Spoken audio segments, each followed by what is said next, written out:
Good evening, ladies and gentlemen. It is Thursday. It is not one of our typical chat nights, but tonight we are here to celebrate the life of one of the, I'm going to say, greatest performers of our generation. As all of you know, today was a very sad day. We lost a great musician, a great entertainer, a genius in the music industry. Tonight, oh, hang on, I've got stuff that's making noise here all the way around. I've got to shut. Good evening, ladies and gentlemen. Where is it? It is not one of our typical chat nights, but tonight unfortunately, I've got too many windows open here, guys. But what we're gonna be doing tonight is I've got some guests with us this evening. I've got Mike Walter, who is a huge Prince fan in the DJ industry. A lot of you know that he works more Prince into a presentation than you can shake a stick at. And he's just experienced a lot of different things with performances and concerts and different things. So we wanted Mike to come in and talk a little bit because, again, we know what a huge fan he is. And then we have Michael Holtz. Michael has had the privilege of performing for many of Prince's after parties and his weekend events out at Paisley Park. So I wanted to see if we could get him. And guys, thank you for joining us tonight. This is going to be great. Thank you for having me.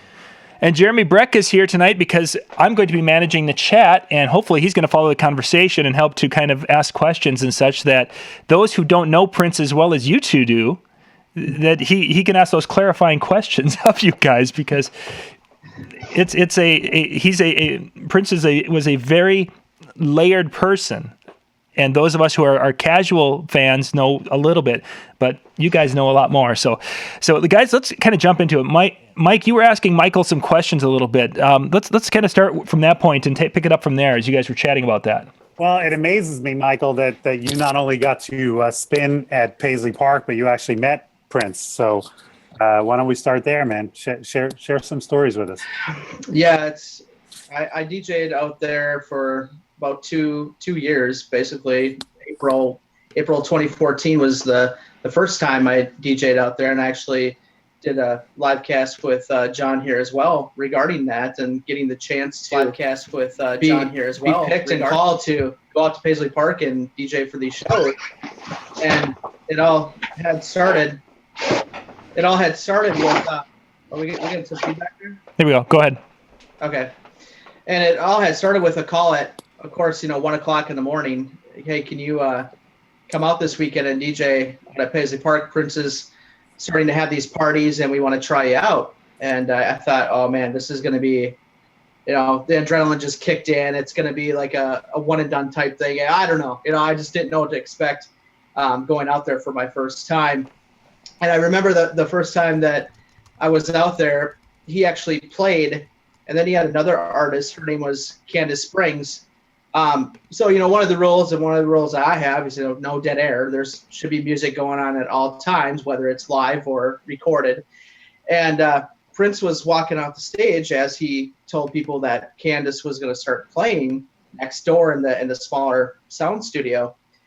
And he was walking off stage, and I remember just thinking, like, there's dead air. I got to cut into music. So I cut into music. And all of a sudden, he comes back on his mic. He goes, I ain't done yet. And he goes into Kiss. And I was like, okay, every, DJ's nightmare is like, okay, I might as well just pack up right now. I'm fired. I'm not going to come back. And then I see him coming down as his band's playing some walkout music for Candace to start playing.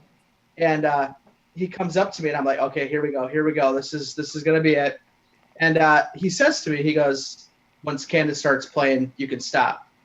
And I'm like, okay, this is going to be my first interaction with Prince. How do I break the ice here, And I just turned to him, I said, you got me on that Kiss thing. And, of course, in Prince-like fashion, he kind of gives that smile, that shrug, and he goes, I know, and walked away. I'm like, okay. I'm like, am I good? And then later on that night, he came back up to me. He goes, all right, I'm going to see what you got. He goes, I'm going to be playing some new cuts off my new album. And I want you to hear them and then fill them in with some old school cuts that you think would go with them. So watch me when I give you the cue. So he was kind of down next to me on another soundboard, and then he'd play the cut, and then he'd point over to me, and I was thinking, okay, yep, this fits, this one fits. So I, throw in Shaka Khan, I Feel For You, or something like that. And he's like, oh, okay. And he was with his assistant, and they were kind of going back and forth like, well, let's see what he's got here. So then they threw another new track on, and he was just sitting back, and then all of a sudden he cues over to me, and I throw another track on. He's like, all right, and then after that he gave me the thumbs up, and like everyone says, in a puff of purple smoke or whatever, he was gone. But throughout those times and that experience, I never sat down and just had a one-on-one conversation with Prince that lasted hours or whatnot. They were always just those 30-minute or not 30-minute, but maybe it's like 10 seconds here, or maybe it's a minute or 2 minutes there. And within those interactions, you could tell that we connected, and it seemed like every time that I would be out there, he'd have a new challenge for me that I just would not even have thought about. And one of those challenges was, we were kind of sitting around one time before the party started, because he was checking out some audio. Well, he had come up to the booth, and I actually just had a controller. I didn't have turntables at that time. I just had a controller that I was using. So he came up and he wanted to check my sound. And all I remember was him saying is, "Oh, well, controller, huh?" I said, "Yeah." "You ever try vinyl turntables?" I'm like, "No, I really haven't." And he just kind of said that, and he walked away. And I'm like, is this a challenge? And of course, as I can move this was the result of that challenge. Wow. that I picked up, because I'm like, okay. And then he saw I brought it out to Paisley Park, and it just not too long ago that I got it. And I remember him walking by, and he kind of stopped, and he looked, and he just kind of gave me the nod. And I'm like, okay. So he liked the new digs. And then he had a celebration party for the Minnesota Lynx when they won the championship. And it was a private party, and I was out there DJing. And normally with all these shows, I mean, when he takes over, I'm pretty much done, and I can myself sit back and enjoy the show. Well, as I'm enjoying the show, Prince goes, "Hey, DJ, drop some scratches on the beat." And I'm just like, okay, here we go. I'm in my panic mode, scrambling. Okay, yeah, here's some good scratches, and I start putting it down. And he's like, "All right, DJ, all right, yeah, come get it." I'm like, okay, am I doing this right? And I talked to some of the other band members after that, and so they're like, "Oh, how did tonight go?" And I'm like, "Yeah, I never thought I was gonna be part of the band tonight." And they're like, "That's how it all starts. You never know. You never know when your time's gonna come." And then the last, one of the last conversations he had, my daughter, I recorded a video of my daughter singing one of his songs, and he retweeted it on his Twitter. And as I'm out there, he came out, and he was just kind of giving me some direction on where to put the DJ booth and everything, and he was helping me. And as he was helping me, I said, "Hey, Prince, I said, what did you think about my daughter's new remix on your cut?" And he goes, "Oh, the one that, we came to shut this down, blah, blah, blah, blah." And I said, "Yeah." And he just starts cracking up. He's like, "That was hilarious." And those were the moments that I had with him. And for me, it's kind of like, that's all I needed, and my last moment, my experience that I had was out in January when he had premiered the piano and microphone performances. And then the last night was more of an international dance party, because there were so many people around the world that were there. And I came out, he asked me to come out and DJ. And then I remember them saying, okay, one point in the evening, Prince is going to come out, and he's going to be on the other side of the room, and he's going to be on his turntables, and he's going to do his thing. So when he does his thing, just, step back, let him do his thing. And then when he's done, you go about doing your thing. So, of course, I'm just sitting there enjoying the show, letting him do his thing. And all of a sudden I hear, "Hey, DJ, what do you got over there? Everybody's over here. What do you got over there on the other side of the room?" And I'm like, oh no. So I'm going and I put up the cut. I start looping the beginning of Cool by the Time, because I know that's one of his good songs. So he was playing he was kind of looping over his beats and then putting in some different sound effects. So I'm like, well, I'll loop cool and see how that goes. And all of a sudden, he's like, DJ, you got something over there? Well, let's see what you got. And then he was controlling the volume, and then he brought it up, and then I was scratching a little bit over the top of cool, and he goes, nah, that's okay. And then he goes, someone else would say, man, what a jerk. What was he doing to you? And I'm like, no, that's just Prince. I mean, that was him being funny, playing around, because, of course, I'm not going to steal the limelight from Prince when he comes up. That's just like, so he kept doing that to me the whole night, and I couldn't really see too much, but I could see he was kind of looking, and he had that grin on his face. I'm like, yeah, I know what he's doing right now. He's just totally playing with me. You were the Washington Generals to his Harlem Globetrotters. Right. As you're telling the story about his interaction with you, I was reminded of a line. I remember hearing Paul Simon say once that he doesn't get along with anybody except musicians. He can only talk to musicians. And I think Prince was probably very similar. I think if you could talk the music, the language of music, then you could get along with him. But if not, his social interactions were probably not very smooth, because that was the only language he really spoke. And it sounds like when you and he connected on that level, like you and your daughter's song, then he could actually have an interaction. Right. Yeah. And then there was one night that I was done. I was just packing up, and Prince's he likes to drive his or pedal his little bike inside the studio. And all of a sudden, here comes up Prince and his bike, and he's like, "Thanks for coming out tonight." And I'm like, "Hey, anytime, Prince." And then all of a sudden, I'm like, "Hey, what kind of bike is that, Prince? Is that a track, or is that what is it, a hybrid? What do you usually do?" So we then started having a little conversation about the type of bike that he uses, and he usually takes it around the lake that's just right out in front of Paisley Park, and he'll bike around there and everything. So it's like, okay, now I just had a just off the wall conversation with Prince about a bike. You're right.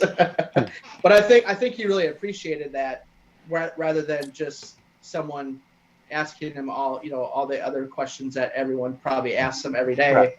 Where he appreciated and he trusted in me, and that was one of the big things about Prince and being out there is like, if he doesn't trust you, or if you do him wrong, you're done.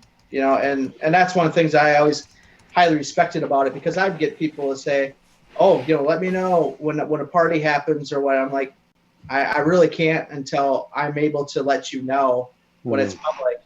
So. Right. One of the things that I kind of want to use as a transition, Michael, you talked about how he would get on turntables, and I've talked to Mr. Walter, I don't know how many times, about his experience of going to those concerts. And one of the things that I found fascinating, and I think a lot of people would find fascinating, is Prince is an amazing guitarist, but on turntables, you never would have known, because he doesn't do that on his album, or it doesn't show. But I mean, Mike, why don't you tell us a little bit about your experience of seeing him live doing his turntable routine? Yeah, there really wasn't an instrument that he couldn't play. I mean, he wasn't great with horn instruments, but I mean, in any band he ever put together, he was the best drummer, he was the best bassist, he was the best guitarist. And a lot of his, especially the last couple of years when he would play, he would, a lot of times for his encore, he would come out and, like Michael was just saying, he would set up a loop, and then he would scratch, and then he would play instruments over all that. And it was amazing to see. As a DJ, I appreciated the fact that he was actually scratching and manipulating his pre-recorded versions of songs, which is basically what we do for a living. So it was kind of incredible to see it, which is why, Michael, he probably appreciated what he saw you doing, because he knew that was not just playing music back, but it was actually a form of artistry and musicianship, Yeah, definitely. Yeah, it's like you said, Mike. Yeah, definitely. He's one of the things that he talked about Saturday when we saw him at Paisley Park is he showed off his new toys. He had a new piano that was given to him by Yamaha, and then a new gold and purple guitar. And he kind of, with Prince, he always kind of gives you a little bit of a lesson. And one thing that really hit home to me was that he was like, he took the guitar out and he's like, y'all probably want me to play it, right? And we're all like, yeah, play it. And he's like, and he put it back in the case. He goes, I can't touch it right now because I'm focused on the piano. And he talked about his time with when he was playing with Tamar Davis, who's on The Voice right now. He was only playing with her as just a guitar. And he had talked about how much he had learned and crafted more of his guitar skills by just doing that. And where he said, I'm only focused on the piano right now. I'm not touching the guitar because this is where I want to, build up more of my skills on the piano. Mm-hmm. Yeah, I have such regret that I didn't see that show. I was convinced he was going to bring that show to the Big Apple. I had the opportunity. I was invited by Jeremy Jones to go down to Atlanta last week. Oh. And I just said, what's the point? He's going to bring it to New York. He's never toured the States and not come to New York. Right. So, and he was doing this one-off thing where every week or so he would just announce a date here and a date there. And I was convinced he'll bring it. And and I'll always regret that. I've heard the audio of some of those concerts and they sound amazing. And I've seen him do that live a lot of times for his encores. He would come out and just sit at the piano. My wife and I just went to see him a couple years ago, and for an encore, he just came out to the piano, and we happened to have front row seats right by the piano. So we were literally sitting right there. So I've seen him do that where he just noodles on the piano, plays a little bit, but I never saw an entire show. And I don't want to live with regrets, but I know I'll regret that in a little bit, that I didn't get a chance to see this tour. Yeah. Another thing that, I'm sorry, go ahead, Michael. Well, yeah, I was just going to kind of allude to that. I mean, it's one thing about experiencing Prince out at his home studio is that you're not going to get Purple Rain or Let's Go Crazy every time. You always got somebody who was trying new things and experimenting, and that's what always kind of blew me away. And he was so open about it. I was saying on Facebook earlier that I've been to a number of his after shows, and if you're just tuning in, you might not know this, but Prince a lot of times would do a concert, and then a couple hours later he would appear at a club and do an after show and play from 2 a.m. till 5 a.m. And I had a chance to see a few of those through the years, and they were amazing because he didn't have a set list for those. He'd play some covers, he'd play some jams, and a song would go on for 15 minutes, and he'd take it almost like jazz. He would take it in a different direction and then finally bring it back.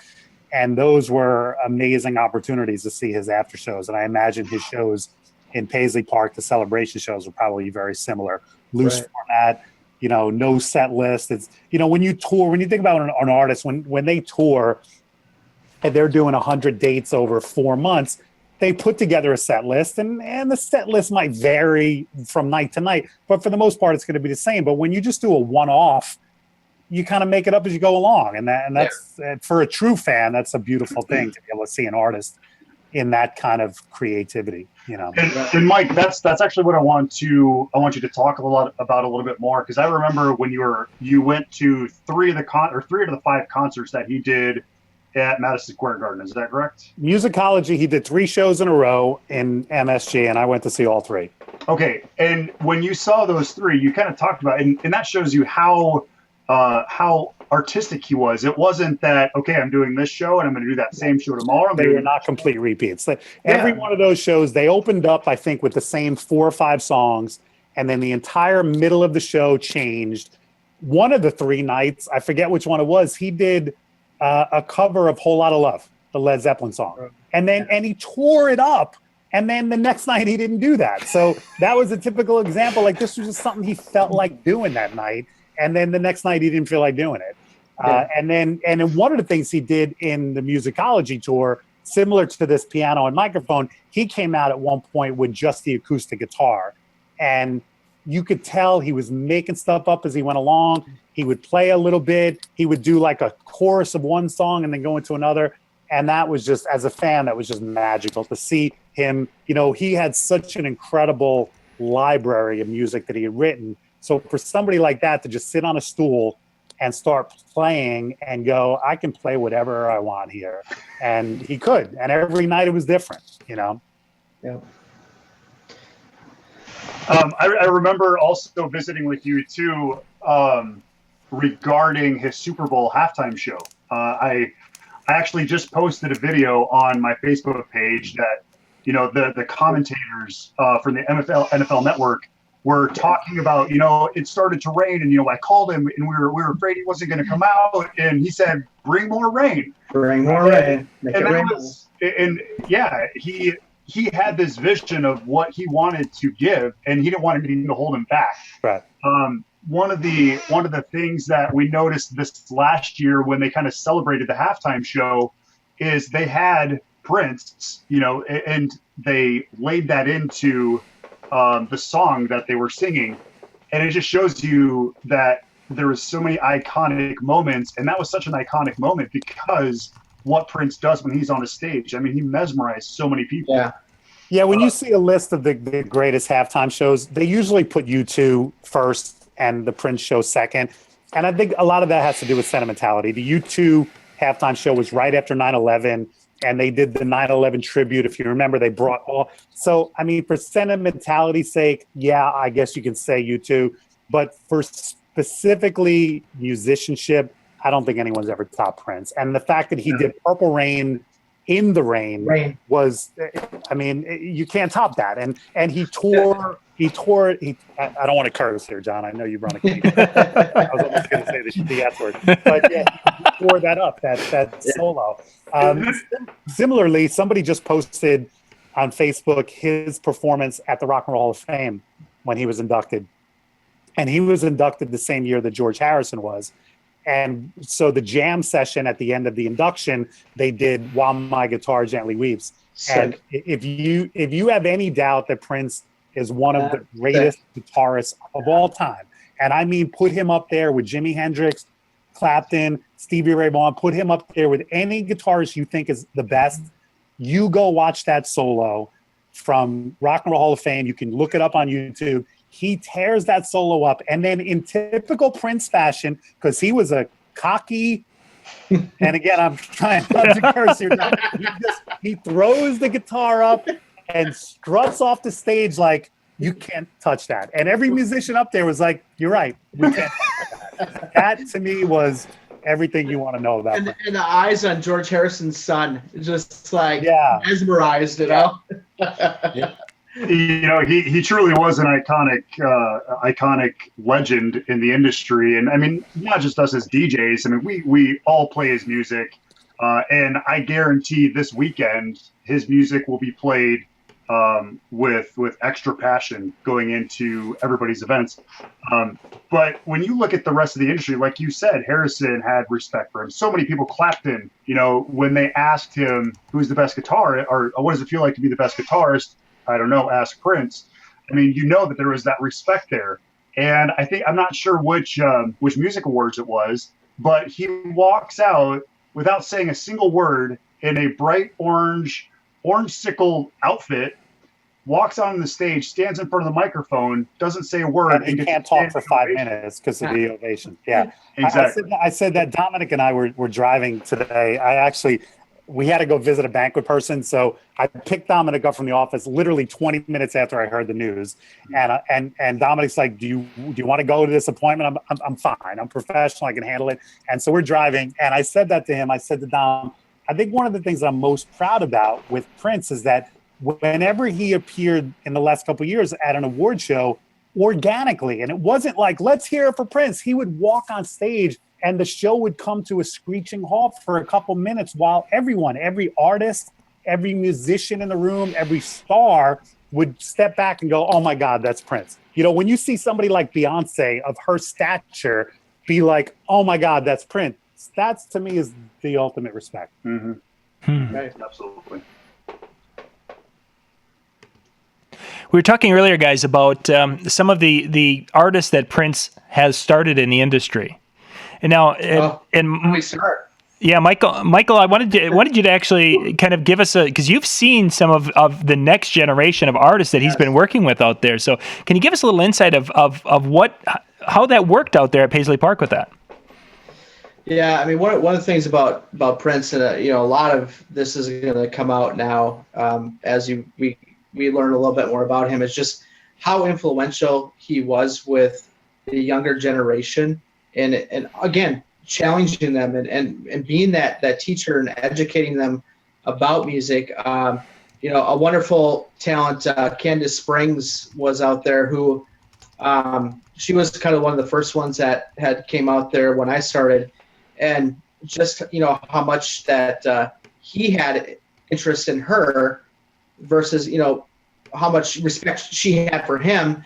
It was kind of, they were going both ways with it, and you kind of see that influence in those artists. Candace Springs, FKA Twigs was out there. The funny thing about her is that Prince really enjoyed her music, but she only had heard a couple, Prince songs over in the UK, but she was still like very excited to go out to Prince's studio, be out there. Alabama Shakes was out there just recently, who played out there for Prince. Did you see Judith Hill, Michael? Yes, Judith Hill. I mean, I had a chance. I thought her album was the last year or the year. I thought that album was one of the best I've heard in the last couple. Oh, I mean, yeah, top to bottom, blown away by just talking with Judith. I was telling her, I said, just how you put together that album and the transitions and how it flows. I said, that's where Prince is trying to take musicians right now, rather than being the single artist. He was trying to take it back to be the album artist, and that's exactly what he was doing with Judith Hill, and it flowed together very well. I mean, Kendrick Lamar was out there. Liana Havas was another one where I was, very impressed with her and meeting her and to see that influence that Prince had in her, where he had her on the album, the Artificial Age album. He had her on there, and I think we're going to start seeing a lot more of that. But this isn't a new thing either. I mean, Prince has done this his entire career. I mean, we all know the time, and he wrote most of their hits and was influential, getting them a record contract and putting them on his tours early on.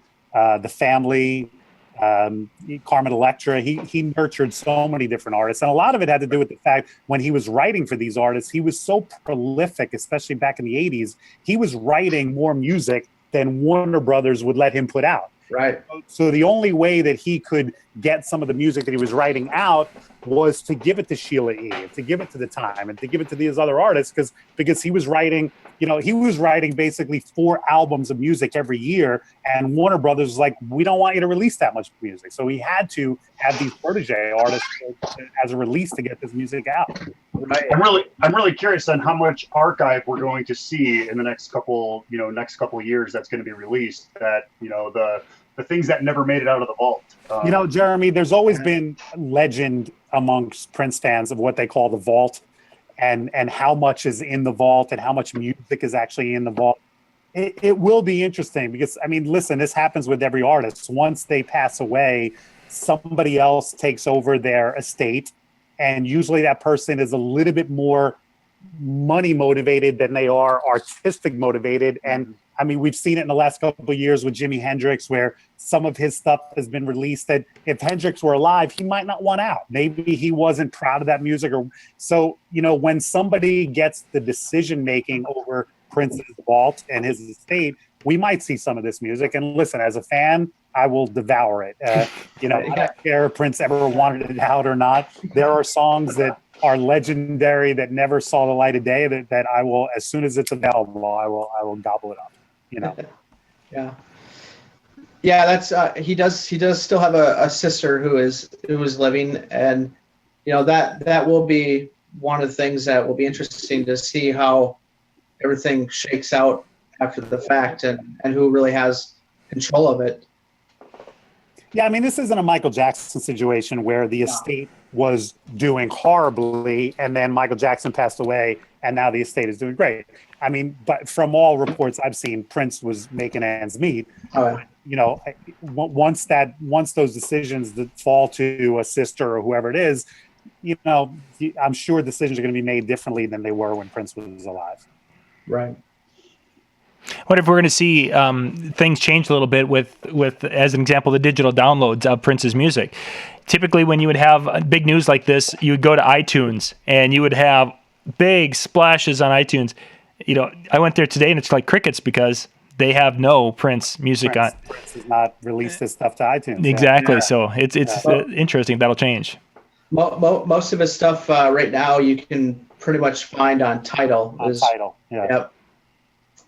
And that has to do with Prince. One of the fights that Prince chose to fight was that he wanted the artist to get more money, and he wasn't happy with what iTunes was paying, and he wasn't happy with what some of the other streaming sites were paying. So he was fighting against that. And I give him credit. I give him and Taylor Swift and these other artists credit. You know, people say, hey, these artists make enough money. Why are they squabbling? Listen, it's their work. They should be able to choose the value of it. Mm-hmm. Mike, why don't you talk about like that number one moment? If you could explain one moment of, you know, whether it be at a concert or, you know, I remember when I was in the car and I heard this song for the first time. What's that one moment when it comes to Prince that really comes back? I don't know if I can do one moment. How much longer is the show going to go on? We get about 28 minutes. I'll tell you this. One of the greatest moments I remember, I got to see Prince so many times. It's hard to differentiate, but I got to see him once outdoors in Jones Beach. Jones Beach has an outdoor outdoor concert space, and it was a beautiful summer night. And I mentioned Purple Rain earlier. He broke into Purple Rain, and you know, John, you and I have had numerous conversations about religion, and you know my struggles with my faith. But if there was a religious moment that I've ever had at a concert, that was it. I remember looking up, because again, it was outdoors, and it was a summer night, and I'm looking at the stars in the sky and Prince tearing into Purple Rain. And I just thought, man, this is just so. As far as moments of live concerts, that's probably, for some reason, there was something about that moment that just stands out for me. But I mean, I've had the opportunity to sit front row twice at Prince shows. Kelly and I went to see him in Las Vegas a couple years ago when he was doing his residency. And Kelly pointed out, we had dinner earlier and we were talking about it. She said, we waited forever for that show. We did, but we were right up against the stage. So I've had the chance to sit so close to be within 10 feet of the guy and watch him perform. And he was just a magical performer. But I will say, you know, I'll say this, and I thought about this earlier too. And this is typical of your life. You know, years ago when I wasn't making any money and I had seats all the way up here and Prince looked like this on stage. And, you know, thankfully the last couple of years I've done better financially so I can afford to get a seat closer. But I don't know that I've had a better time. You know what I mean? Like, I remember a concert that my sister and I went to back in the mid 80s. And we were like second to last row in Radio City Music Hall, and Prince looked like this on stage. But we had a phenomenal time. We danced all night, we sang all night, and Kelly and I have had a phenomenal time sitting next to the stage. But I don't know that they were that much better. I mean, if you're at a show of your favorite artist, whether you're here or here, it's still just an unforgettable night, you know. How about you, Michael? What's one thing that you'll always remember? Yeah, the one thing that I will definitely remember, as I've had many experiences. I mean, just even the personal experiences that I have will be moments, but I feel the one moment that I always remember about Prince is that you go to a concert or you go out to Paisley Park, there are so many different races, ages of people out there. You know, I brought my daughter out there at the time, my oldest daughter, and then she started bringing her friends. And I really think that was the connection that Prince really wanted to present to everybody was, you know, especially right now with everything going on in the political world, is we need to love one another. And I really think that's my moment. And, you know, because he said that at a concert he did just early last year. He's like, we need to take care of each other. We need to love each other. We got to stop this hate, you know. And that was my one moment with him, is because I'm like, yeah, he brings everybody together, and there's no words for it. Michael, I don't know if the shows in at Paisley Park were like this, but one of the things I used to love about going to the Prince concerts is that people actually got dressed up for it. Any other concert I go to, most people don't care less about what they're wearing. Most people are in jeans and a t-shirt. But with the Prince show, especially if you got to sit up, close up front, it was a fashion show too. Like I thought about what I was going to wear, and a lot of times it was purple. But you thought about what you were going to look like at a Prince show, and it's not like he ever said that. It's not like Prince ever said, "Hey, I'm dressed to impress." But there was something about his shows that it kind of raised the level. Like you felt like you were going to a special night. Same way at Paisley Park. Yeah, my wife would be, "Hey, you want to go out to Paisley Park?" She's like, "Oh my gosh, what kind of dress am I going to wear?" Right. Well, and you know what? As I said, and I'm thinking to myself, it probably had a lot to do with his example, because you never saw Prince in jeans and a t-shirt. You never saw him in a sweatshirt just chilling. Prince always thought about his fashion and thought about how he's going to look. So if you're going to see him live, well, okay, you have, Mike. Okay, I'm sure you got to see him in jeans and sneakers. I have seen him in a Randy Moss jersey with nice fluffy boots. All right. So you got to see him at his most casual. So he was dressed down at that time. Jeremy, this is continue answering your question. Kelly and I went to see him the Musicology tour in Madison Square Garden, 2004, and that was the first time I sat front row. So I'll never forget it. And at the end of that show, he brought people onto the stage from the audience. So after the show, we went out for a drink, and we went out to a local bar right by Madison Square Garden. We're having a drink, and a woman who had gotten on stage walks into the bar. So now she's like a celebrity because she was on stage. So we get to chat with her at one point, and we were like, "How'd you get up there?" And apparently Prince sent people around the arena. "Oh, why don't you come up on stage?" And it was all looks, like they wanted good looking women get up. She said that they gathered them behind the stage before they brought him out, and they said, "Okay, you have 3 instructions. Don't talk to him, don't touch him, don't look at him." So now you're sending huge Prince fans on this stage, but you can't even look at the guy. They said, just dance around and act like you're having a good time. And she said at one point he came over and was like playing guitar next to her. And she's like, "I don't know what to do. I don't want to get thrown off stage. So I don't know whether I should look at him. I don't want to do anything." It was very funny. I think that's she walked into this bar and she was like a celebrity because she was like, "You were up there with him." It was amazing. Those are like the same rules for King Jong-il or whatever it is. Exactly. Yeah. Well, that was Prince. Mike, you talk about that, and that was really kind of my whole feeling too. Is like, okay, when I actually finally get to interact with him, what am I going to do? Because I hear all these stories that, you should, if you look him in the eye, that's it or whatnot. Right. I'm like, what am I going to do? And basically it was hand out. Hey, you got me on the kiss thing. Looked him in the eye. We were good. Right. I'm like, all right, I think I'm okay now. So. I wasn't fortunate enough to actually see him in concert. Being in Sioux Falls, the closest we ever came to Prince was probably Minneapolis, but it was always sold out because that's his home roots. And anytime he would actually perform there, obviously sellout crowd every time, even before you could get on Ticketmaster to get tickets.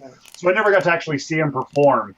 But with the lighting symposium that happens up here at EV headquarters, EV is actually involved with First Avenue, which is the making of Prince, or Prince making the First Avenue. But anyways, I will never forget sitting in First Avenue and a screen coming down, and all of a sudden Mike Dussault with EV talks about this live recording from Purple Rain, and it's the actual track that's used on the album. Yeah. And he starts going into the story of this, and then when you start watching this video, and you see in the video, you see the exit sign that it's actually like right there. You're like, oh my gosh, this seems so surreal. And you would get chills just watching this because that was such an important moment for anybody who appreciated Prince, because that was the making of Purple Rain. Mm-hmm. So watching that video on that exact stage where he performed that, I mean, I can't even imagine what it would be to actually see him live like you guys have. So I have to cross that off my bucket list, and not for the right reasons. But yeah, it's a shame, Jeremy, because anyone who never had a chance to see him live, you missed out, because he was. I know I'm biased, but I think he was the greatest performer ever. I really do. Yeah. I never got a chance to see Michael Jackson, so maybe he was up there. But hi, baby. Love you. Have a good night. But yeah, the fact and the difference is, I don't think Michael Jackson played a lot of instruments. So, I mean, Prince could do all that and then pick up the guitar and tear it up, which was amazing. Yeah. John, I should thank you because of your shows, I've been out to Minneapolis a number of times for speaking, and those opportunities have given me the chance to. I went to Paisley Park, even though I never got in. I stood on the outside and looked in. I went to his childhood home just to drive by and go, "This is where Prince was raised." And then I also went to First Avenue, and he wasn't playing obviously that night, but just to walk around that club and knowing the music as well as or the movie, I should say, as well as I do, and going, "Oh, that's where this scene was shot," and "Oh yeah, look over here, this is where this scene was shot." It was a very cool moment to have the opportunity to do. And speaking of First Avenue, you look at, again, kind of the making of what First Avenue is now. And, they always say, if you're a musical artist, at one point in your career, you played at First Avenue. And it's really cool seeing everybody who's actually performed there. I mean, from Aerosmith to, no-name bands who have all of a sudden made it somewhere. Mm-hmm. And First Avenue is a really, really incredible place. If you ever get an opportunity. We have a local bar like that by us, the Stone Pony, which Bruce Springsteen made famous. But there is a list a mile long of artists that have played at Stone Pony, and it's got to be an incredible thing if you're a musician to be on that stage, because that's the stage that so many other iconic artists have stood on, and that's just got to be an amazing thing. Yeah. John, do you have a moment that kind of brings you back to your Prince moment? Not as much, unfortunately, because as I was talking with Brian earlier, that his very first release, of course, it was one that we listened to a little bit, and then Purple Rain came out. And when Purple Rain came out, that movie was kind of bastardized around our kind of small town central Minnesota community. So Prince really didn't happen into my world really until I got into the DJ world in the late 80s. So I didn't have a traditional getting into it like a lot of people did. I didn't. I was kind of a little bit later with my and how things went together. So unfortunately, no. I just appreciated a lot of his music and played a lot of his music, especially during those years of doing the bar gigs. I mean, his stuff was a staple, probably four songs a night would get played, and it would, because I played. Really? That must be a Minneapolis thing, because I think that's one of the things I love about Prince's music. I don't play a lot of any gigs. So is that a Minneapolis thing? Like what are the 4 songs or the songs that you do at events, John? I would because I don't like to repeat songs in the course of a week when I was doing my residency, I would change, and tonight it could be any way. I like Delirious using that. Let's Get Crazy, Get Off, Erotic City. Yes. I don't think I've ever played Delirious at a gig. This would be at the bar. At the bar is where. Is somebody knocking? Is somebody trying to get in? That's not. I hear that too. That's my daughter. Oh, okay. You let her out. Let her in or let her out, whatever the case may be. Jesus. But yeah, it's And as Michael was mentioning, doing his shows at Paisley Park, that's something that Lori and I were really wanting to do, and it just schedule-wise didn't work. Hello! Who's this? This is Soraya. Hi, Soraya. Hello. Is that you making all that noise? Was that you making all that noise? Yeah. Yeah? Welcome to the show. Yeah. Do you have any Prince memories you want to share? Do you have any Prince memories that you want to share about Prince? Daddy will tell you all about him when you're older. When you get a little older, yeah. Unfortunate. Yeah. She couldn't get out there. So, John, let's start with Michael. Michael, if there is one song. Yeah, that's where I wanted to go. Yeah, as we get closer to the end here, let's a couple of top songs. You want to go now? Are we good? Well, we've got a few minutes yet, but I just want to make sure we hit, because this is something that people were asking earlier today, of the top, if your go-to Prince song. And I think we almost should put it in two phases: your go-to Prince song for your personal fave, and your go-to Prince song for a dance floor. Because they're two different things. Yeah, I know, especially with you, Mike. Yeah. Okay, so actually, But go ahead. Before we get that, go ahead. Yeah, before we get into those two, which ones do you guys see as which ones are going to be trending in the next couple of weeks that people are going to come up and request this song? What do you feel it's going to be?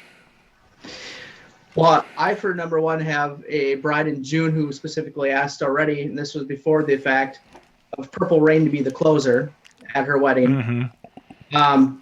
But I think trending, I've played Kiss, obviously, that's always one. But Let's Go Crazy, 1999, well, they'll start trending. Sure. I think those three and I Want to Be Your Lover will be another one. I Want to Be Your Lover fits in very well nowadays with Sexy Back and Blurred Lines and that BPM and that vibe. So I know tomorrow night I have a wedding, and I know they asked for Kiss, and I'll play that, and I'll probably also play I Want to Be Your Lover because it'll fit into that. See, and I wonder though if Purple Rain, as Michael mentioned, is a closing one.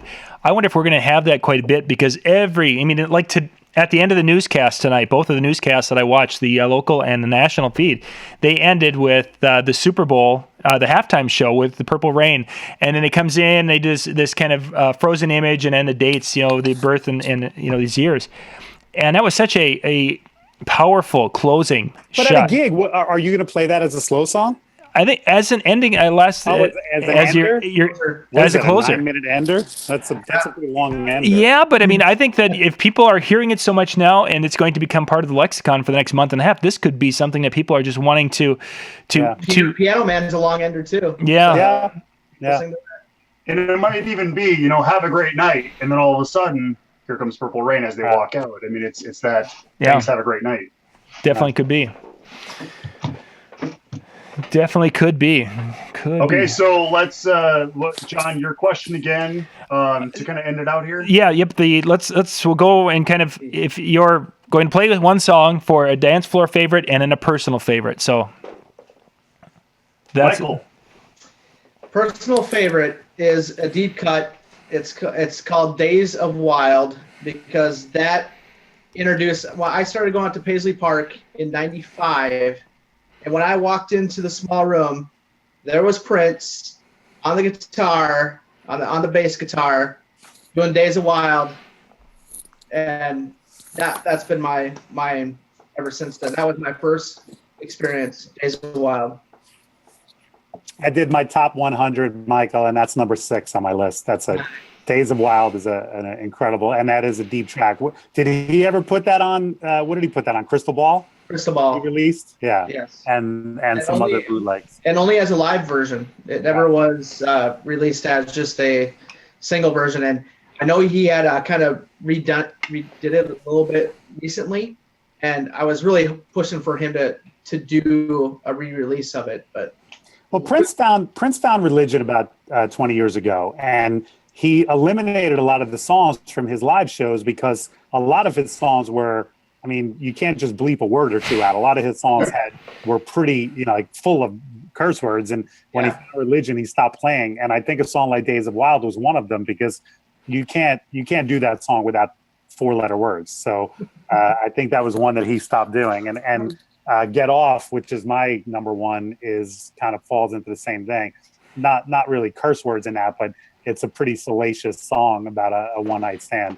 And that to me is quintessential Prince. It's funky, and it's dirty, and it's funny. There's some, if you listen to the lyrics, it's actually comical. And that to me is the ultimate Prince song. Yep. You give me the extended mix of that, which I think is about 8.5 minutes long, and I'm in heaven. Good. Yeah, I'm good to go. So I'm going to have to, since Mike mentioned Get Off as being one of his top songs, and actually I want to hear the other. We've talked 2 of your top 10. I want to hear your top 10. Do you have that handy, Mike?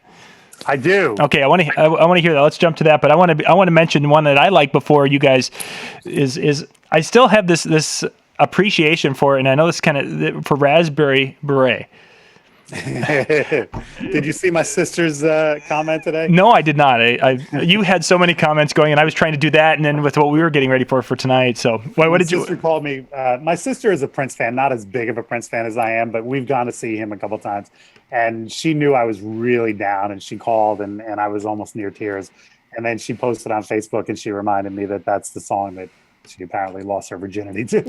It's not something you ever want to know about your sister. So, and that did it brought me out of my funk a little bit. Oh my goodness! Yeah. Congratulations, honey. But it's a great song. I mean, if you're gonna lose your virginity to any song, that's a pretty good. You know? Sorry, Robin. I hope you're not still up. No. So yeah, that was Get Off is the one that was always when I was playing in the bar. That was my either Friday or Saturday night. It was my key one later in the night because, as you say, it had such a just all around a good song, especially in a bar club situation. Yeah. Just a fabulous song. Definitely. Okay, Mr. Breck, did you have a song that stood out for you? Yeah, it's just kind of like when I was, I apologize, but I'm still, not to rub this in, but I'm still younger. So when 7 came out, younger, you guys are still young. I mean, you're young at heart. But, when I was in high school or middle school, I can't remember what it was. 4 or 5 years ago. Yeah, no. The song 7 came out. And I love 7 because I love how he comes in with such a strong a cappella. Nothing to back him up except his vocals. And when he comes in with that, and then all of a sudden you get that cymbal crash or the tambourine crash, whatever it is. It's so powerful how this song just builds, and then it has that nice fun, I can dance to this feel. So to me, that was always one of my favorites. It also was kind of when P Control kind of hit the mark as well, and it's a fun dance song, and believe it or not, we get a lot of requests for that. For sure. We usually save that for a little bit later in the night, but yeah. Generally, after the first dance, we want to set the tone and make sure that everybody knows who's in charge. I have to tell Grandma, just wait, it's coming. It'll make it. Oh, great. But no, like I said, I wish I had as much appreciation as Michael and Mike. I mean, you guys have, again, you really understood him as an artist, and again, I didn't get to experience that, and that's one thing. Like I said, bucket list, I would have loved to have seen him. I don't get to experience all the B-sides like you guys do and appreciate it as much as you guys do, but I think with all of the situation that's happened, I think you're going to get a lot of people that are going to start listening to full discs as opposed to just the hits. And they're going to start appreciation more of what he did and what he was. Right. Okay, we've got about 5 minutes left, and then what's going to end up happening for those of you watching, we're going to shut the feeds off because we're going to be switching to Brian Red's going to be coming on, and he'll be coming on at 9 o'clock, but we're going to shut the stream down. Then there will be doing a new Facebook live stream and a new YouTube stream. But it's going to be basically Brian Red for probably the next 2 hours is going to be sharing and playing music and such, which means that when that live show is over on YouTube, it's going to get banned immediately. That sucker is going to be gone so fast. The Facebook one will stay there, but the YouTube one won't. So if you guys, what you'll end up having to do is either go to our Facebook page and watch for the link to pop up there, and then you'll be able to jump in with Brian and I. I'll get him started, and then I'm going to go tuck my kids into bed while Brian plays in music. So is he taking requests? He probably will because he's been itching to do a radio type show, and we decided that today we're going to do music on our shows. So all right, that's what we're going to go to. But let's wrap things up. Let's go through that top 10 list if you wouldn't mind sharing that with us, Mike. The moment everybody's been waiting for. As will become very obvious, Prince's my favorite music of Prince is his funky stuff. Is his 100 to 105 BPM, really hardcore, dirty funk stuff. So, and that kind of stands out in my list. My top 10 is Electric Chair from the Batman soundtrack. Mm-hmm. That's 10. Now, which is a really funky song off the Gold Experience. Starts out with him just shouting now, and it just goes into a really funky beat. One of the saddest songs, and God of all days, Sometimes It Snows in April, which is a slow song that he wrote off of the Parade album about a friend dying, and it's very obviously poignant today. 7, Jeremy, that's 7th on my list. Great song. I agree. I love the acapella beginning and the cool beat. Michael, as I said, number 6 is Days of Wild. Great song. Money Don't Matter Tonight, which is off of the, is that the Symbol album? Money don't matter tonight. No, Diamonds and Pearls. Diamonds and Pearls, right. Great song. And that fantastic line, he talks about the child dying, and he says, and you think you got it bad. Great song. Bat Dance, number 4.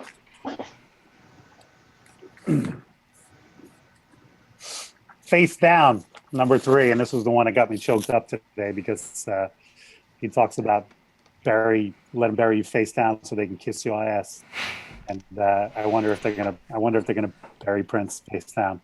I Could Never Take the Place of Your Man, which is really one of his hardest rocking songs. The version off of Sign of the Times, where he goes on to the great guitar solo in the second half of that song. Very Jimi Hendrix-esque kind of guitar solo. And then my number 1 is Get Off. So that's my top 10, John. Cool. So if Brian wants to play any of those 10 songs, I would be happy. Yeah, I'm sure he will, because I'm thinking once we shut down the live stream from earlier this afternoon, he's been compiling a list. And I don't know if you guys saw the picture he put up. He has a bunch of the Prince albums, and he's got this, I don't know, probably 60 different covers, because he's got singles and different things. Goodness. You know what I broke out earlier? I saved when he was on he was on Rolling Stone a couple times, and this was from 2004. This has got to be the greatest issue ever, because they did an article on Howard Stern, and Prince was the cover. So for me, I mean, come on, this is the greatest exactly issue two of you Rolling Stone ever. Talk about 2 of my icons right there. Oh, great stuff, gentlemen. Thank you very much for sharing, telling the story. What do you got behind you, and Michael? Yeah, show us what you got back there. We got to cut. Can I send you out, guys? Yeah. Oh, he's got it all cued and ready to go. I love it. There we go. You're welcome. But ladies and gentlemen, thank you for watching tonight. We'll be coming back in just a few minutes with the show, with the music show tonight. Mike, Michael, Jeremy, guys, thanks for joining us. Yes, thank you. Watch the Facebook page in just a few minutes. The new links will be up, and we'll catch you in just a couple.